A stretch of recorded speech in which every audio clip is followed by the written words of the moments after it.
and welcome to Precy Tales, where every story is told with heart, twist, and meaning.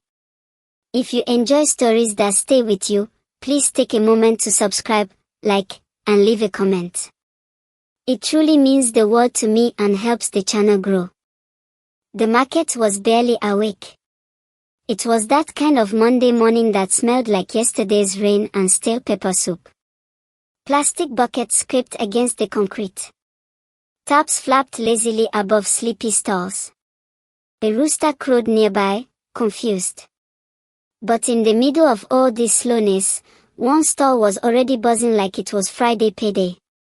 Mama Kika's food stall. A line of customers curled around her small wooden stand. People stood, arms folded or tapping phones, waiting calmly for a plate of her famous smoky jollof rice, spicy beans, or grilled plantains with pepper sauce. Even the ones who arrived before dawn had to wait. "What's happening here?" a young man whispered as he joined the line, rubbing sleep from his eyes. "Is she giving out money with the food?" People chuckled, but no one answered. It wasn't their first Monday. Just across the dusty path, 3 other vendors leaned on their counters, idle. One of them, more busy, had been selling food in that market for 10 years. "This one no be ordinary," she muttered, food in her arms.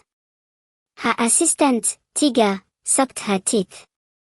"I say make we try that her pepper mix, ABI. Maybe not the scent they confuse them." More busy shook her head. "Scent no fit hold customer like that. No juju. Strong one." Kika, meanwhile, was all calm efficiency. A white scarf tied neatly around her head, long skirt sweeping the ground, ladle moving in rhythm. She barely spoke, only nodded when people ordered. Somehow, she always knew who wanted extra meat, who liked less oil, who didn't eat onions. No one asked how she remembered. They just kept coming. Even on Mondays. By 11 a.m., the market was awake, sort of. The sun had warmed the streets, and the trash truck had just left, trailing flies and curses behind it. But Mama Kika's stall was still drawing people like flies to honey. Except there were no flies. Not one. More busy pulled a chair behind her stall, gesturing to 2 others. "Come," she whispered. "We need to talk." Tiga and a 3rd vendor, Chucks the grill man, sat beside her, leaning in. "She don't advertise. She know they shout. Yet her customers fool pass anybody. What kind power be that?" Chuck said, scratching his beard. Tiga looked around. Even that fine girl with Brazilian hair that never eats outside. She was licking her fingers here last week. More busy narrowed her eyes. "I hear say she dey cook with something from her village. Something spiritual." Chuck scoffed. "Abeg. Everybody gets village. You cook nonsense, you go sell nonsense. Maybe she just know better spice." More busy leaned closer. "Then explain this, why people line up on Monday. Nobody gets money on Monday. Not that day. But her own customers they show, they pay cash, they even order takeaway." Silence. The silence of people who didn't have an answer. From her stall, Mama Kika ladled stew into another bowl. Her eyes flicked to the 3 vendors for just a second. Then back to her pot. Tiga shivered.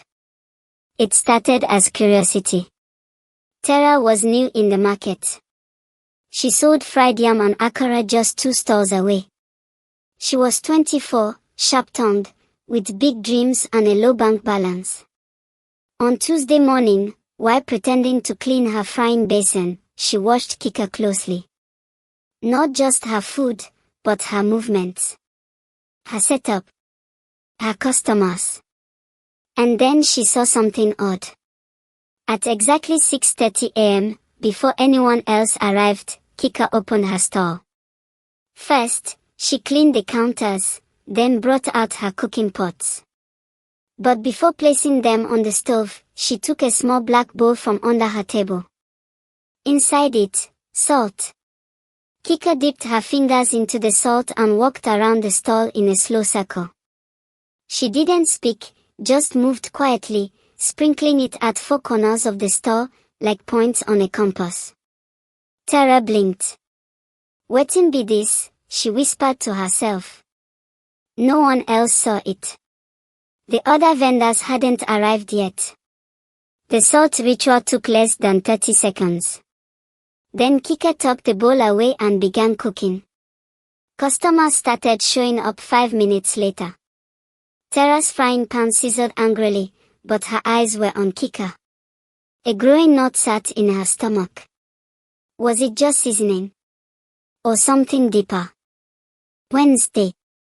The market was rowdy, full of banter and sales cries. Tara was trying to focus on her customers. But something kept tugging at her attention. Another scene from Kika's store. A man approached. A tall, confident type. Designer belt. Fresh haircut. He placed his order, 2 wraps of swallow, egusi soup, extra goat meat. Kika nodded and served it quickly. The man handed her a new 1,000 naira note. Tara stopped mid-stir as she washed. Kika reached into her apron, pulled out change, and handed it over. The man counted it, perfect. But as he tucked the change into his wallet, something strange happened. The original 1,000 note was gone. Gone. No flutter, no wind, no pocket noise. It had vanished from her counter like it was never there. The man looked confused for a second. Then smiled, shrugged, and walked away. Tara nearly dropped her frying spoon. What in the? She rushed to serve a customer, but her eyes stayed locked on Kika. Kika returned to her pot, calm and silent. By Thursday, Tara couldn't help it anymore. She needed to get closer. So she hatched a plan. She would eat at Mama Kika's stall. Sit. Watch. Pretend to be a customer. She wore a scarf and sunglasses, hoping not to be recognized. Kika looked at her for half a second. Then nodded. White rice or smoky? She asked. Smoky, Tara said quickly. With chicken. Kika served it in silence. Tara sat near the edge, where she could see both the cooking area and other customers. That's when it happened. A man in a suit walked in. No one knew where he came from. He didn't sit. Just stood by the side, holding a plate. He didn't use his fork. He didn't chew. His mouth moved like it was miming, but no food left his plate. Yet 3 minutes later, the plate was empty. He nodded at Kika, smiled, and left. Another customer, a woman with bright lipstick, walked in, ordered a plate, and stared at it the whole time. Just stared. Then stood up and said, "Thank you. I'm full." Tara's rice was delicious, like smoke and sweetness and heat. But her appetite had vanished. She stood, dropped her spoon, and left half the plate untouched. Kika's eyes followed her out. It started every day at exactly 12:12 p.m. A soft melody. No lyrics.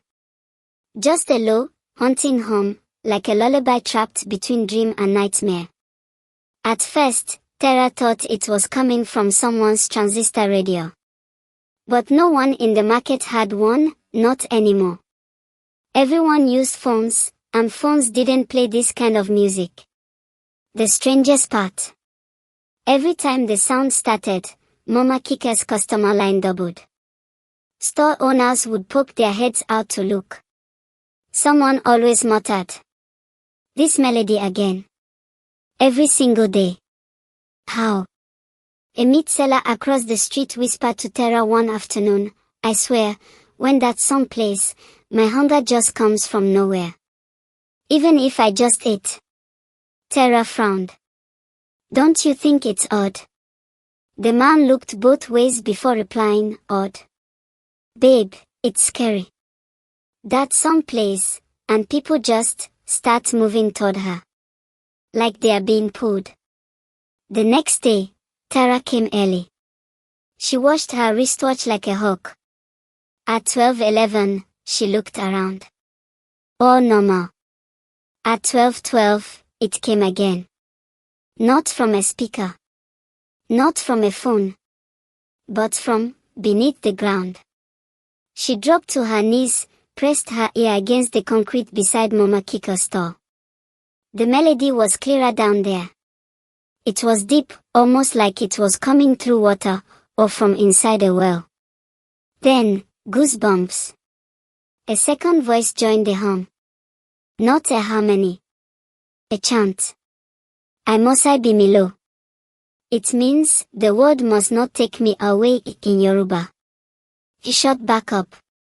Kika was smiling, calmly serving rice and stew. Behind her, the pots weren't boiling. But they were steaming. And the steam was rising in perfect spirals, dancing in rhythm with the sound.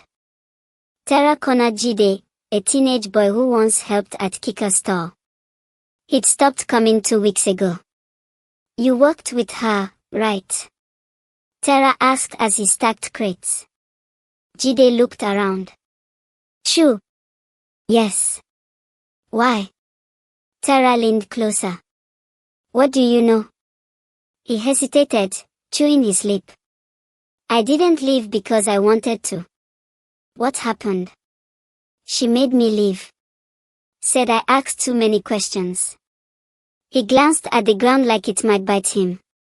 But I saw it with my eyes. One day we forgot the fire on under the jollof rice. We got distracted. You know how rice burns easily, right? Obviously. Well, after 2 hours, we ran back expecting disaster. And Jide's face paled. The pot was warm, but there was no fire under it. The rice wasn't just okay, it was perfect. Like angels cooked it. Tara's throat went dry. You're lying. I wish I was. He leaned in close and whispered, do you know what's scarier? What? There were footprints in the oil. Small ones. Like a child's. Barefoot. But we were alone. He walked away without another word. That same day, a man in all white, flowing agbada, staff in hand, walked into the market. Everyone stopped talking. Who's that? Tara asked. Baba Fall, said the fruit seller beside her. Retired market priest. Used to bless the stalls every year, before the government stopped it. They say he sees things. Baba Fall didn't greet anyone. He walked straight to Mama Kika's store. She didn't look surprised. In fact, she had a plate already prepared. Plain white rice. Nothing else. Baba sat and ate in silence. No one spoke. No one dared breathe loud. When he finished, he wiped his mouth and finally said, Your father told you to stop this. Kika's expression didn't change. I'm not my father, she replied calmly. You're repeating his mistake. You think it's different because you're feeding them well. Kika looked up sharply. They were hungry. No one else was giving them anything. Baba Fall stood. You know the rules. Once you feed them, they return. He shrugged. Let them return. At least my pots won't burn. He leaned closer. What you borrow must be repaid. I'm not borrowing, she said, wiping her hands on her apron. I'm trading. He stepped back. Then may the gods accept your trade. And the price that follows. Then he walked away. No one clapped. No one moved. And that day, the music at 12:12 didn't come. That night, Tara returned. She pretended to forget her phone at her stall and stayed behind, hiding behind an old Kiki Nepe parked near Mama Kika setup. The market was empty. Dogs barked in the distance. A light wind blew. Then, Kika emerged. She wasn't carrying any ingredients. Just a single lantern, an empty plate, and a clay pot. She set the lantern down. Then placed the plate beside the gutter. She didn't speak. Didn't pray. Just placed it. Then, the clay pot opened itself. Tara gasped and covered her mouth. From inside the pot, something dark and smoky curled upward, like steam, but alive. It circled Kika once, then hovered over the plate. Tara blinked. The plate was empty. Then suddenly, it had food. Jollof rice. Fried plantain. Stew. She looked at the pot again. The smoky foam had disappeared. Kika stood up, collected the pot, and walked away. Tara waited until she was gone. She crept toward the plate. Still warm. Smelled delicious. She didn't touch it. She couldn't. But beside the plate was something else. A single black feather, and it was still wet. The next morning, Tara didn't go to her own stall. She sat near Kika's, pretending to read messages on her phone. Kika arrived exactly at 6:45 a.m. She smiled, set up, lit nothing, but her pots began to steam anyway. Customers started coming. Some greeted. Some just nodded and left money. Some didn't speak at all. Then a boy, about 6 years old, approached the stall. Kika bent and touched his head.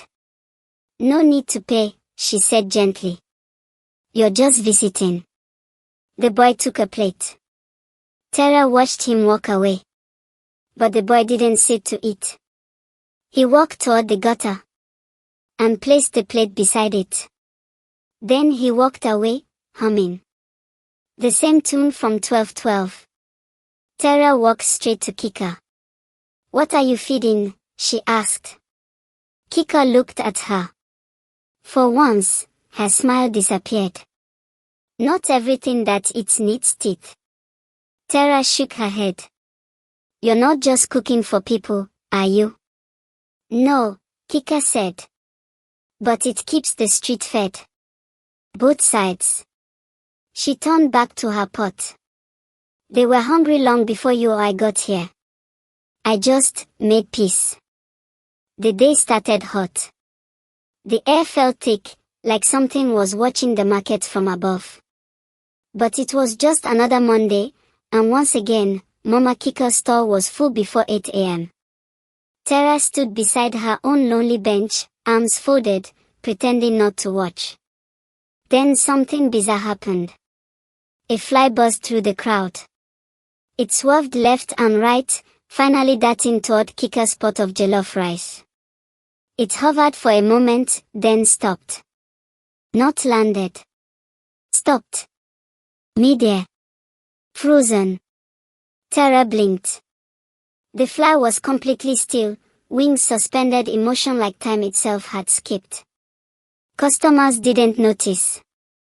But Tara watched in horror as Kika calmly fanned the air with her palm once, just once, and the fly dropped, stone dead, landing softly on the tiled floor beside the food.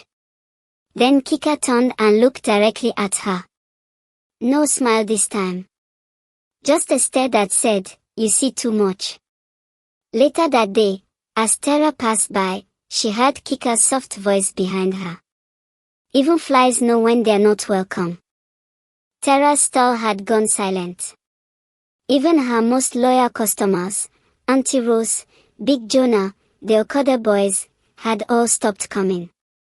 They still greeted her with awkward smiles, but their stomachs craved only one stall now. And it wasn't hers. Her ego bruised, her money gone, and her pride shattered, Tara did the unthinkable. She approached Mama Kika's stall at closing time. "I need help," she muttered. Kika was wiping down a pot, still steaming even after the fire had long gone cold. She didn't look up. "I warned you," Kika said. "Curiosity is a hunger worse than poverty." "I'm not here to spy," Tara said. "I just want to survive. Help me, please." Kika finally looked at her, eyes softer than expected. "You sure you're ready to feed more than mouths?" "What do you mean?" "Feeding bellies is easy," Kika said. "But feeding souls, that's a contract." Tara was quiet. The pot between them hissed once, then settled into eerie silence. It was midnight when Kika led Tara down a hidden path behind the market. They stopped at an abandoned shack, surrounded by overgrown weeds. Inside, a circle was drawn on the floor with chalk and red palm oil. At the center, a tiny, sealed pot. "I made an oath," Kika said. 12 years ago. The market was dying. My mother was sick. I had no money, no options. But I had this recipe. Not just of food, of calling." "What do you feed them?" Tara asked, barely breathing. "Memory," Kika said. "Sorrow. Grief. Every Monday, I give a little of my past, a little pain. They like flavor in their offerings. And trauma seasons everything." She placed her hand on the pot. "This," she said, "is where my hunger lives. And where I live what they gave me." Tara backed away. "What do you want from me?" Kika turned. "Your Mondays. From sunrise to sunset. You cook. You serve. You sacrifice. In return, you'll never go hungry again." Tara asked the one question that lingered. "And what happens if I miss a Monday?" Kika's smile disappeared. "Then they eat what's closest to you." Tara began her initiation the next week. She started small. Stirred the rice. Watched the oil boil. Salted the corners just as Kika instructed. But Kika left her alone for a few minutes. "Only test," she'd said. Tara saw a second pot by the side. One that hadn't been opened since they started. It was small. Innocent looking. But it called to her, a pull she couldn't explain. She removed the lid. Nothing inside. Just black powder. And something soft beneath. She dug a little. And screamed. A piece of a photo. Burnt. Her face. A baby picture. Torn at the edges. The pot hissed suddenly, on its own, and smoke shot up toward the ceiling. The nearby wall cracked. And on the floor beneath her, etched in ash, was a message. "You opened memory, not yours." Kika burst in. Eyes blazing. "You touched the forgotten pot." I didn't mean to." "Not everything in this life is meant to be remembered," she snapped. The pot sealed itself again. Kika shivered. "Now we both pay." A few days later, a popular content creator came to the market. Their microphone, a young man with a camera crew and a viral page called Secrets of the Street. He had heard about Kika. Everyone had. And he smelled a mystery. He approached her with charm, his camera guy already rolling. "Madam Kika, your food finish every Monday like magic. What's the secret? Nigerians want to know." Kika smiled politely. "Magic? No. Just old recipes. They're pressed. Obi no juju. Obi no old gods. Obi no marketing spirit." She said nothing. The interview began. Lights on. Camera rolling. There stood with his mic, joking, laughing, stirring up the crowd. Then, mid-sentence, his voice cut. No warning. No sound. The mic still on. The camera still filming. But his voice, gone. He blinked, confused. Tried again. Nothing. His cameraman looked up. Bro, you did prank me. Dare waved, pointed to his throat. He couldn't speak. He panicked. Dropped the mic, grabbed at his mouth. Then suddenly collapsed. The memory card in the camera popped out. Smoked. Melted. The stall beside Kika's caught fire for no reason. Customers ran. People screamed.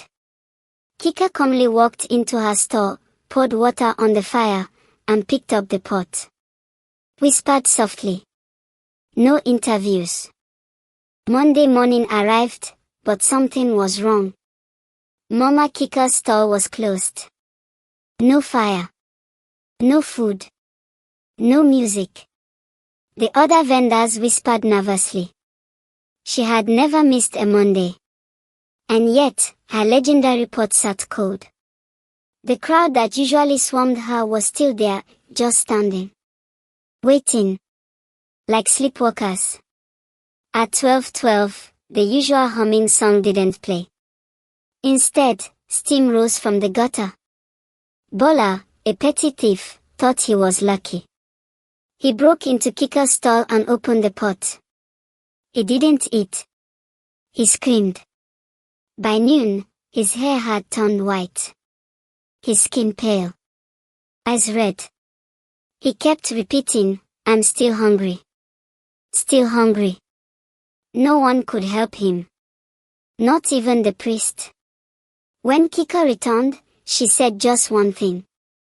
He touched what he didn't understand. Terra confronted her that night. What are you really feeding? Kika looked tired, like she'd aged in hours. I feed the market, she said. It remembers everything, prayers, tears, stories. That's what gives the food flavor. And if you stop, they don't go hungry. They eat the ones closest to the pot. Terra understood, her store wasn't just a business, it was a bargain. The next Monday, Kika didn't cook. She just sat. Still, customers lined up. No food was served.